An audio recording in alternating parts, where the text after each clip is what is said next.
Então aí, galerinha, dá uma olhada só que interessante essa questão aqui, ó. Uma questão extra sobre campo elétrico e força elétrica. Imagina que eu tenho uma carga Q1 de 3 vezes 10 a menos 6 coulomb a 3 metros de um ponto G, onde tem uma outra carga também a 3 metros desse mesmo ponto G, menos 4 vezes 10 a menos 6 coulomb. A direção das cargas com o ponto G forma um ângulo de 60 graus.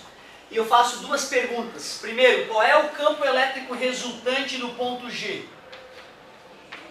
Segundo, qual é a força elétrica que vai atuar numa partícula de 2 vezes 10 na menos 3 coulombs ao ser colocada no ponto G? Quando eu fiz essa questão para vocês nas provas, era 90 graus aqui, a única diferença. Coloquei então para dar uma provocada e de repente dar sorte, né? De repente vai que a UFSC volta uma coisa desse tipo. Então, questãozinha bonita essa aí. De nível bom, pouquíssimas pessoas acertariam se caísse uma questão com essa cara aí. Primeiro a gente teria que lembrar que cargas positivas geram um campo elétrico de afastamento, que seria o E1. Cargas elétricas negativas geram um campo elétrico que é de aproximação, vou chamar de E2. Já que aqui é 60 graus e isso aqui tudo é 180, eu descubro que o ângulo entre esses vetores é 120 graus. Então tu vê, não vai dar para usar Pitágoras, eu tenho que usar a lei dos cossenos para achar o campo elétrico resultante. Determinar campo elétrico gerado por uma carga é fácil, é K vezes Q dividido por D ao quadrado. Como é o campo elétrico gerado pela carga 1, eu usarei a carga 1. O valor do K é famosíssimo. 9 vezes 10 na 9. O valor da carga 1 foi dito 3 vezes 10 na menos 6. E a distância, 3 ao quadrado, óbvio. E1 igual a 3 vezes 10 na 3 Newton por Coulomb. Da mesma forma eu calculo E2, a única diferença é que aqui em vez de 3 é 4 e é em módulo, então né, a seta é que determina o sentido. Então já sei que a resposta fica 4. A UFSC usa isso também, tá? Para ver se o aluno que vai calcular o campo 2 vai fazer tudo de novo, vai usar um bom senso e dar um puff, né? Ganhar um minutinho já ali.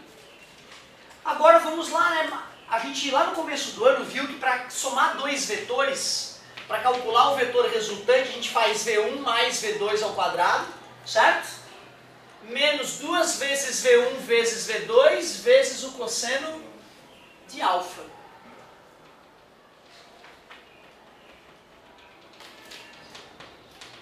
Eu sempre fico indeciso se é mais ou menos ali. Aí, olha só, eu sempre pego um exemplo que eu conheço, por exemplo, 6 e 10, né? Que eu sei que tem que dar 14 a resposta, certo? E vejo se é mais ou menos mesmo. Então, 6 vezes 6, 36. 10 vezes 10, 100. 136, certo? Para poder dar 14, que é 196, eu teria que somar. Então é mais, na matemática que é menos. Na matemática que é menos. Tu viu? Eu peguei um exemplo que eu conheço para poder verificar o sinalzinho. É claro que eu poderia deduzir também, né? Só que às vezes a dedução vai consumir mais tempo do que um tiratema desse rapidinho, né? E vocês não vão precisar decorar, porque é a UFSC que fornece, né, cara? Então fica tranquilo. R ao quadrado, que seria o campo elétrico resultante ao quadrado, fica 3 vezes 10 na 3 ao quadrado, mais 4 vezes 10 na 3 ao quadrado, mais 2 vezes 3 vezes 10 na 3 vezes 4 vezes 10 na 3, vezes o cosseno de 120. Então fica R ao quadrado igual 3 vezes 3, 9, vezes 10 na 6, 4 vezes 4, 16, vezes 10 na 6, mais 2 vezes, aliás, cosseno de 120 é menos 1 sobre 2. Então 2 vezes menos 1 sobre 2 vai dar menos 1. Pronto, menos. 3 vezes 4, 12, vezes 10 na 6. R ao quadrado é igual 25 vezes 10 na 6 menos 12, vai dar 13 vezes 10 na 6. Ao quadrado passa para o outro lado a raiz quadrada. Então o campo elétrico resultante no ponto G fica raiz de 13 vezes 10 na 3 Newton por Coulomb. Olha que bonito. Essa é a primeira pergunta. E aí ele pergunta ainda, qual é a força elétrica que vai atuar naquela partícula se ela for colocada no ponto G? Ó, definição de campo elétrico é força sobre carga. Está dividindo, passa.